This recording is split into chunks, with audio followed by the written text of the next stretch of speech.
Whether you're a first-time ADU builder or a large-scale developer, building an ADU is exactly the same. So today, I'm gonna go over my 4-step process to get your project across the finish line and minimize headache throughout the process. I'm the builder Brian, and I've had the opportunity to help on over 500 ADU projects in Southern California, and it has given me an incredibly unique advantage to help you understand your project. And I'm gonna give you one extra tip at the end that is specifically designed to save you tens of thousands of dollars on your next project, so stick around. Step 1 in the process is called feasibility. There's physical feasibility and financial feasibility. Physical feasibility is things like height limits, setbacks, and floor area ratio, which are all of the lines that you get to color inside of, showing what you can and cannot do on your project. Financial feasibility is how much is it gonna cost, what's it gonna return, and does it make sense for you to build. So what you wanna do is you wanna take the physical and the financial and marry them together to determine a scope of work that is not only allowable, but also makes sense to build. Once you understand what's physically and financially feasible and you have a really good idea of what you should be building, step 2 is design.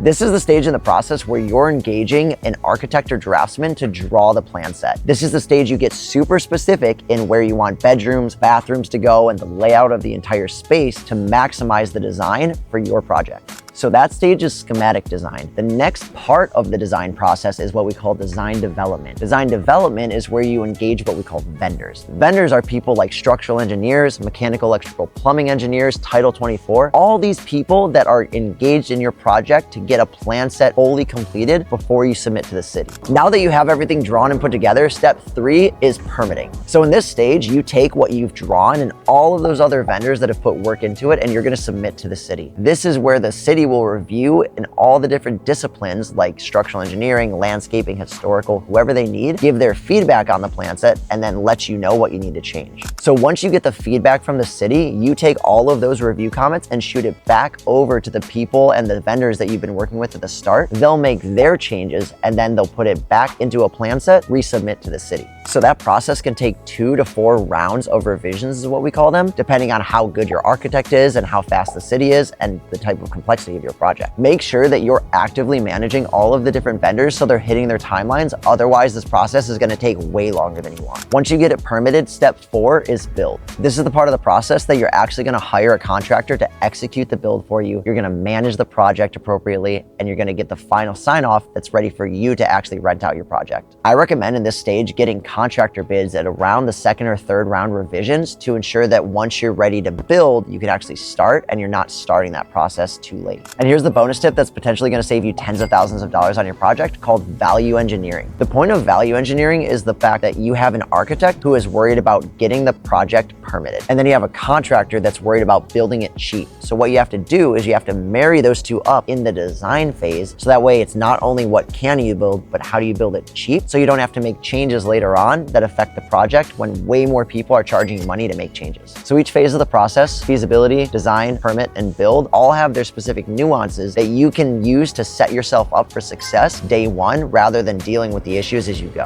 I'm the builder Brian, and if you like this video, you're gonna love the one in the link below that's 7 different ways to save on construction costs for your next project. If you guys have any questions, comment below and subscribe for more videos just like this.